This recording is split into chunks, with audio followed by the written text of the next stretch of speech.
we'll be doing this series until May 12th. So we'll be in the book of Esther for a while, and if you want to follow along, if you just read a couple chapters a week, you'll know I'm going to follow the story almost exactly as it goes and make some observations about the story that might, and I hope, will connect with my life and your life as we consider looking for where God is at work among us. So this morning, as I was beginning this series, I called it Main Character Energy, which I know not everybody really knows what that means. It's a social media terminology that's been made popular in the last 10 years or so. And the idea behind it is that you are the main character of your life. And so you take kind of the bull by the horns, if you will, and take some initiative and create some intention and some things in your life. So I just thought it was a fun way to get into this because Esther certainly does that over the course of this story. So in thinking about main characters, I had to start with one of my personal favorite movie series that I grew up watching with my dad, and now my husband enjoys and has taught our daughters about, and that's the Star Wars movies, okay?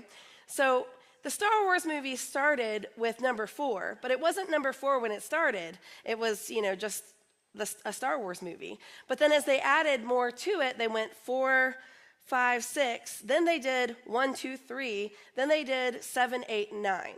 Now, in the Star Wars universe, there are main characters that you're used to hearing about, like there is Darth Vader, right? Main enemy number 1 throughout that.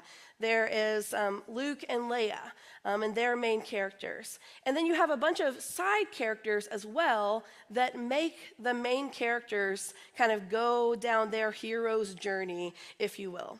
And for most of my life, I had questions about side characters, like Han Solo, for example.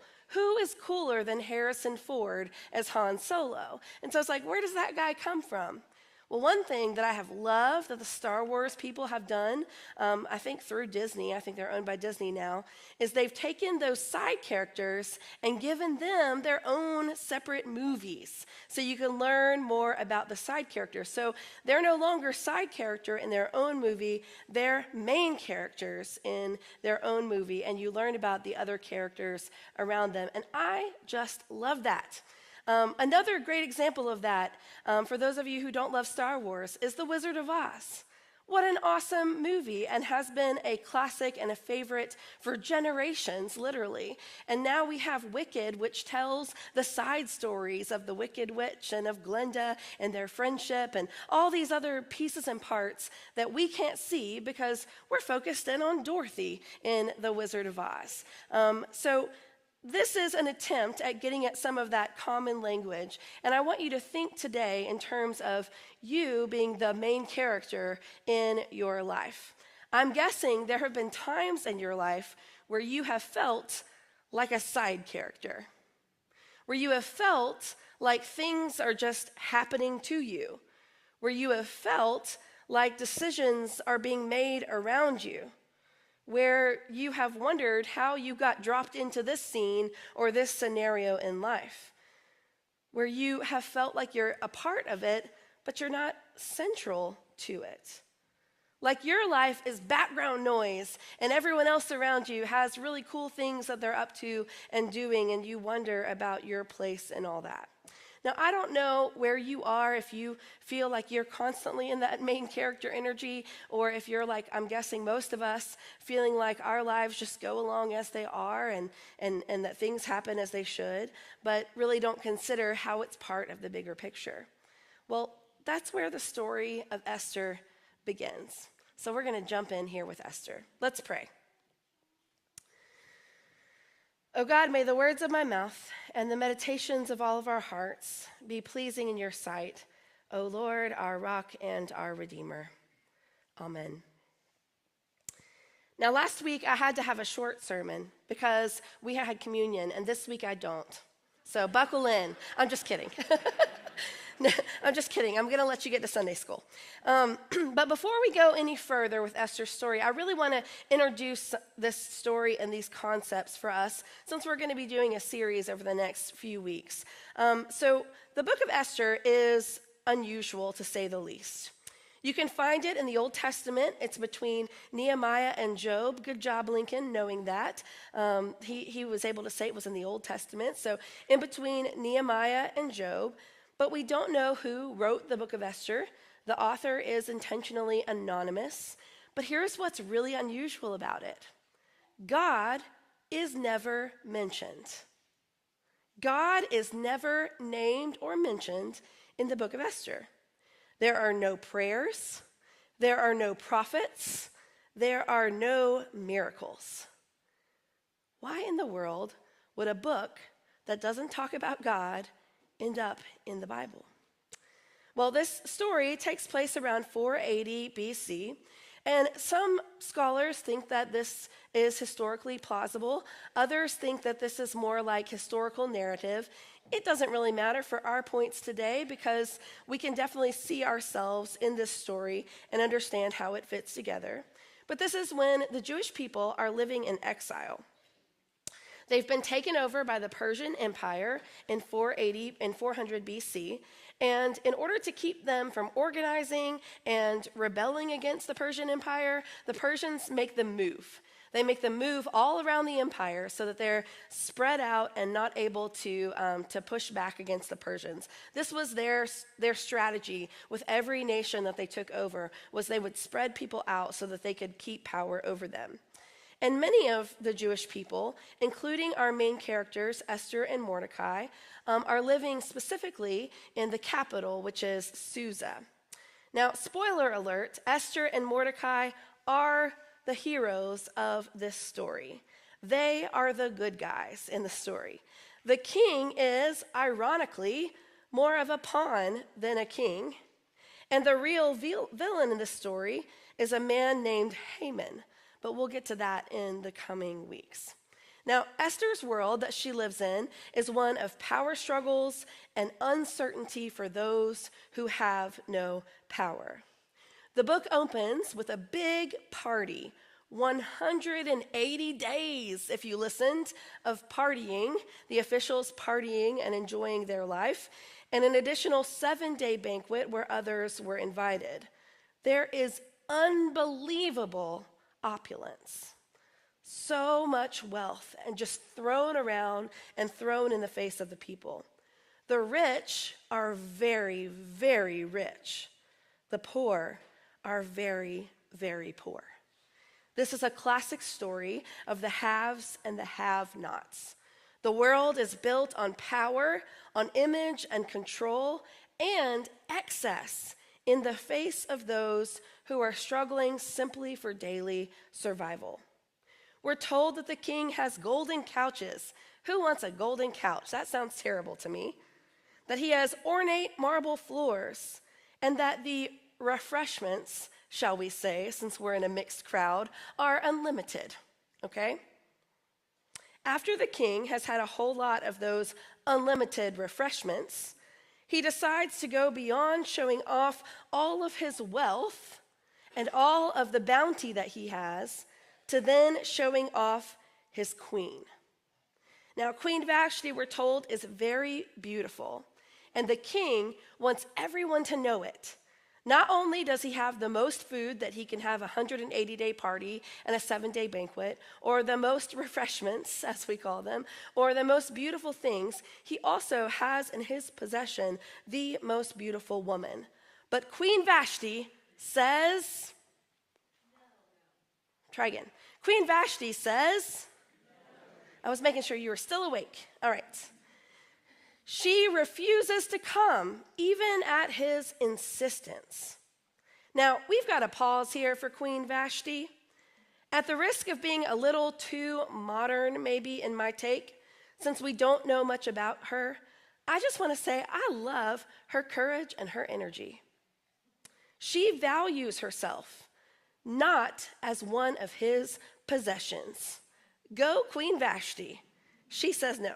Now, unfortunately, her courage does cost her something big.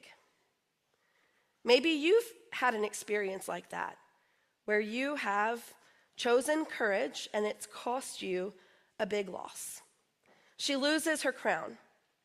Now, sometimes doing the right thing doesn't lead to an immediate reward.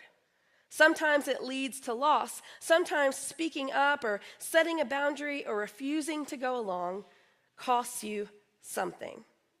And then there's some painful humor here as a response. The men in charge, they panic. They think to themselves, if Vashti can say no, what happens when the other women of the kingdom hear about this? They're going to start saying no. So they make a new law to control women across the empire, saying that all women will understand that their husbands are masters and they are not to say no. And one thing that I think makes this passage humorous is it says after the king makes this law, he's proud. He's like, yeah, that'll get him. That'll make the women obey. I'm going to send out letters. Now, as a side note, friends, we have seen that pattern throughout history. When fear rises, people try to control others. And oftentimes, they try to control other people through the law. So be on alert for that kind of abuse of power. But losing something like Vashti did doesn't mean that the story is over. It doesn't mean that God is finished. Now, we don't hear much more about Vashti, but man, we could write a whole movie about Vashti and her main character energy and where that journey ended up leading her if we knew more information about her. But again, this story is about Esther and Mordecai. It's in the next part that we meet Esther.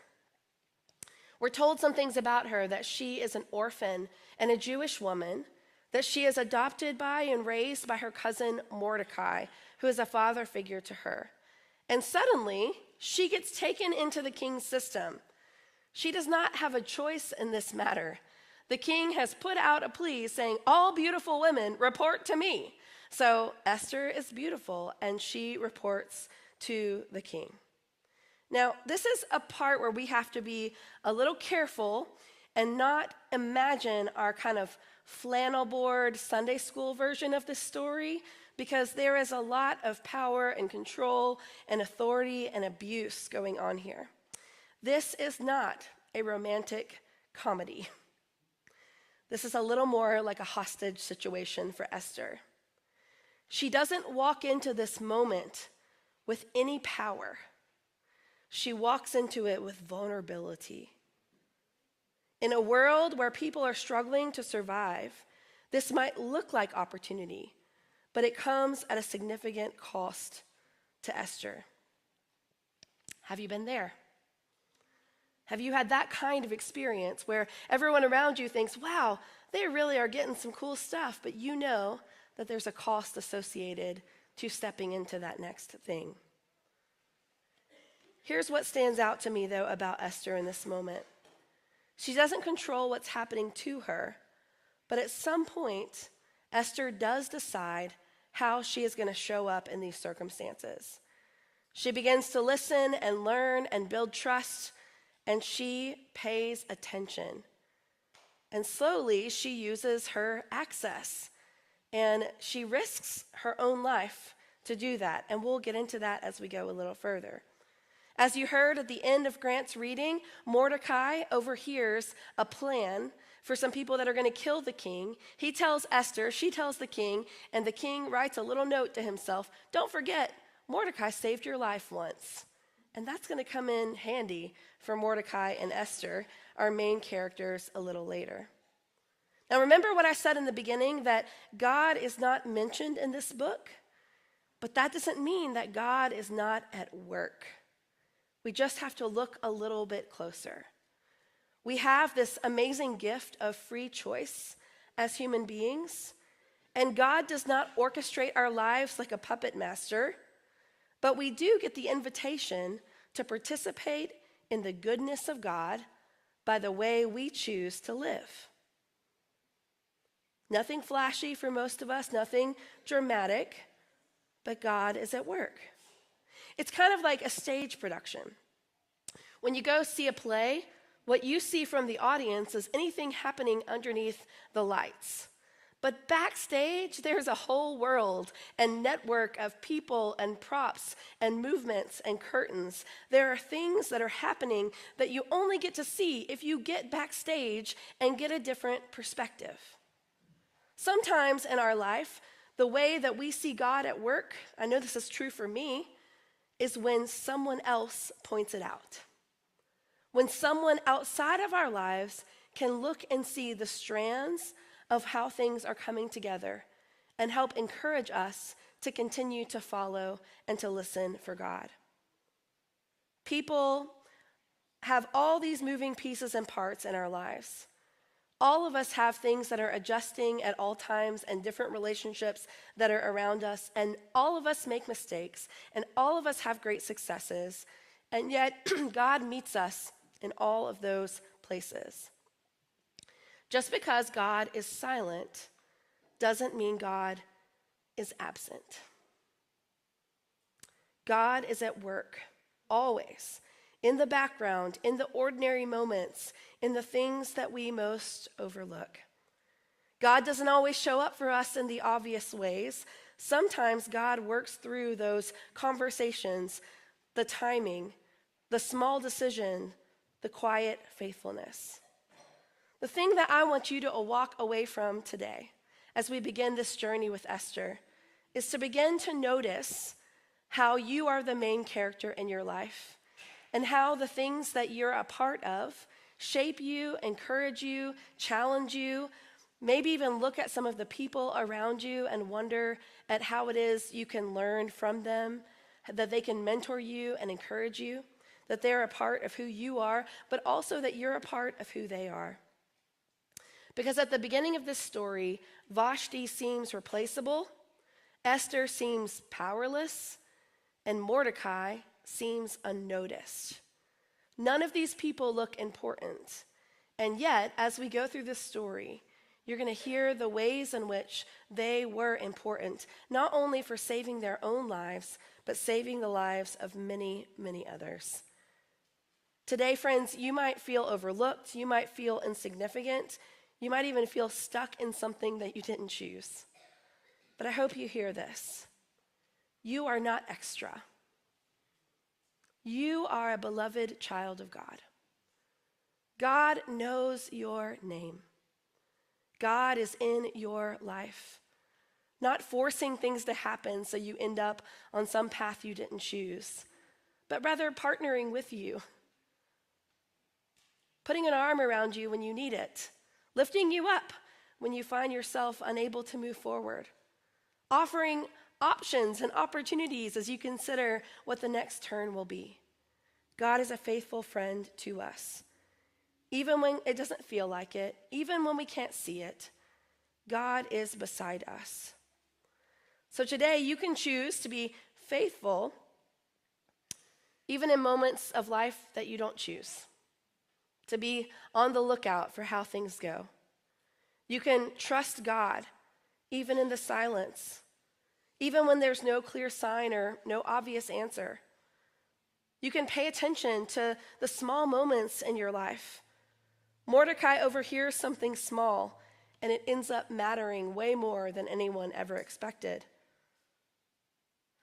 And the most important thing, I think, is don't underestimate who you are. Don't underestimate your voice, your skills, your gifts, your graces. Don't underestimate the difference that you can make in the lives of those around you. Just because we don't see it yet doesn't mean that God isn't moving. Friends, Esther's story reminds us that God works through overlooked people in unlikely places in ways that no one sees coming.